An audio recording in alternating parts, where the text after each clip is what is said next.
Let's say you wake up on a Monday morning with a scratchy throat, maybe some pain when you swallow, and you notice a fever creeping in. Naturally, you start to wonder, could this be strep throat?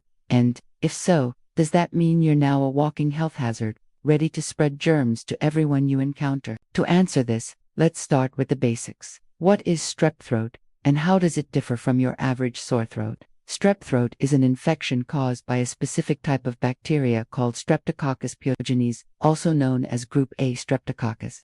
Unlike many sore throats, which are triggered by viruses, strep throat is bacterial.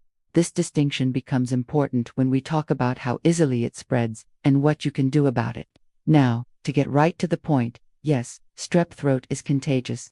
In fact, it's known for being pretty adept at jumping from person to person, especially in environments where people are close together, think classrooms, dorm rooms, or communal offices. But how exactly does strep bacteria fly from one person to the next?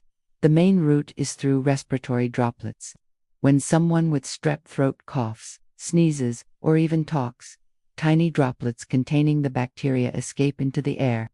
If you're nearby, you might inhale those droplets, or they might settle onto surfaces, waiting for anyone to pick them up through touch, and then, say, rub their eyes or touch their mouth without washing their hands.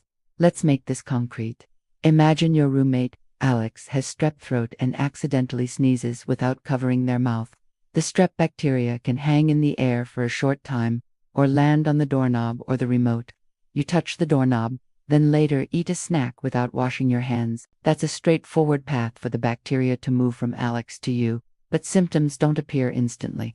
The incubation period for strep throat's the time between being exposed to the bacteria and starting to feel sickies, usually 2 to 5 days. This lag means someone might be contagious before they even realize they're sick, which helps explain how the infection can spread so quickly through communities.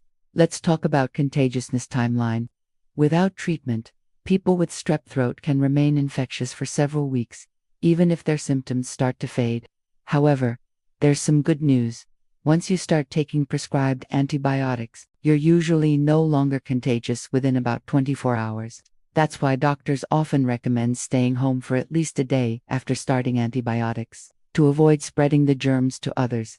So, what about those moments before diagnosis or treatment, when you or someone else might be unwittingly contagious? There are a few key strategies to limit the spread. Regular hand washing, covering your mouth and nose when you cough or sneeze, and cleaning frequently touched surfaces can make a big difference. It's also wise to avoid sharing food, drinks, or utensils with someone who's sick. It's worth noting that not everyone who encounters strep bacteria will get sick. Some people can carry the bacteria in their throat or on their skin without developing symptoms. These carriers can still potentially pass the infection to others, although they're generally less likely to trigger a big outbreak. You might also wonder, if strep is bacterial, can you just power through it and let your immune system do its thing? While some cases do resolve on their own, untreated strep can sometimes lead to complications, like rheumatic fever or kidney problems. That's why getting a proper diagnosis and following Dr. S' instructions is so important, not just to shorten your illness and stop being contagious, but to avoid bigger health issues down the road. Let's wrap it up. Strep throat is indeed contagious, especially during those first days of illness and before starting antibiotics. It's mainly spread by close contact, coughing, sneezing, or touching contaminated surfaces. The best way to protect yourself and others is simple but powerful. Practice good hygiene.